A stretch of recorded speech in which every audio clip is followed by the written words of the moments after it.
As they continued to make their way down the corridor, Grant spotted something from the corner of his eye. He turned, automatically bringing the copperhead subgun around to track whatever it was that had drawn his attention. Everything okay, partner? Kane halted in his own progress. His own senses were on high alert, and something nagged at the edge of Kane's consciousness. It felt as if he was being watched. Grant stood stock still for a moment, his eyes narrowed as he examined the wall before him in the dim light. Its bumps and ridges were like valleys, a miniature landscape full of peaks and caves. 3 feet away from where he had stopped, one of the blue lights flickered a little, and then, utterly soundless, it winked out. Grant? Fine. The others began making their way along the narrow corridor, but even as Grant turned, there came a sound like needles dropping into glass from very close to his left ear. Grant turned, but it was almost too late to see the thing in the semi-darkness.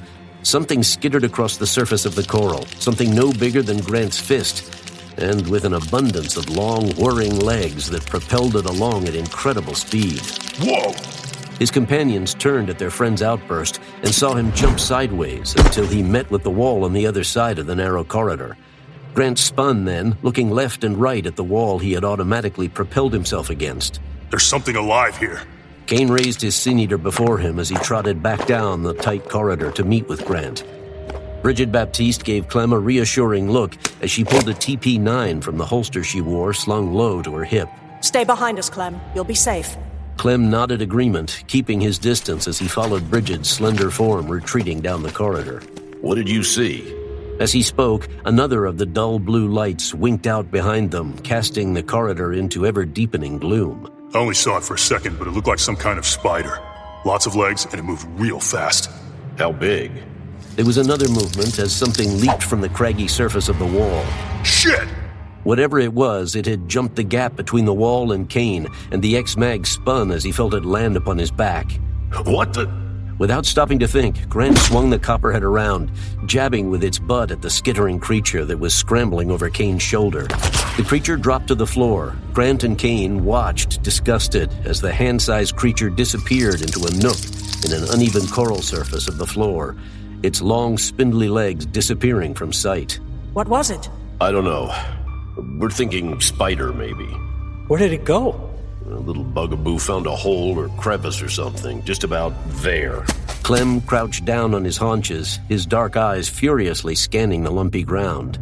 You want to be careful there, Clem. This could be a new form of life. It's our duty to catalog and... You must be mistaking us with someone else, Brian. We go in, we get the job done, and then we get the fuck out of here. Right now, I'm really looking forward to getting to point C in that list. You read me? The mission comes first. But it does rather go against my ethos. Well, it wasn't your ethos that got crawled on now, was it? Clem was about to respond when the spider-like creature reappeared from a gap in the floor, and Grant shoved him to one side as he swung the copperhead assault weapon to bear. Grant, no!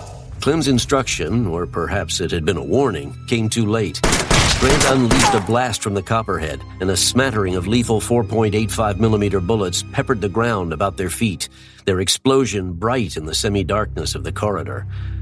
The weird creature was instantaneously reduced to a messy pulp as one of Grant's bullets drilled through its hard carapace. It lay there in a pool of its own fluids, a milky-colored ooze leaking from the remains of its body as its legs twitched.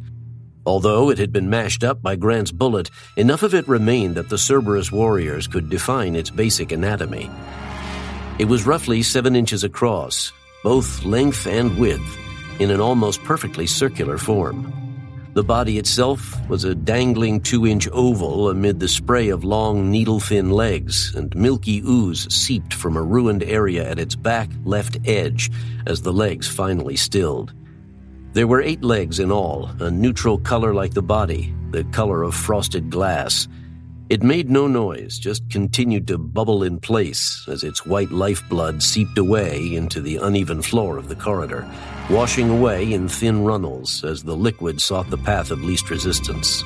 You were right. It does look like a spider. Could be a crab of some sort. What do you think, Clem? Whatever it is, I think we're about to get better acquainted, Miss Baptiste.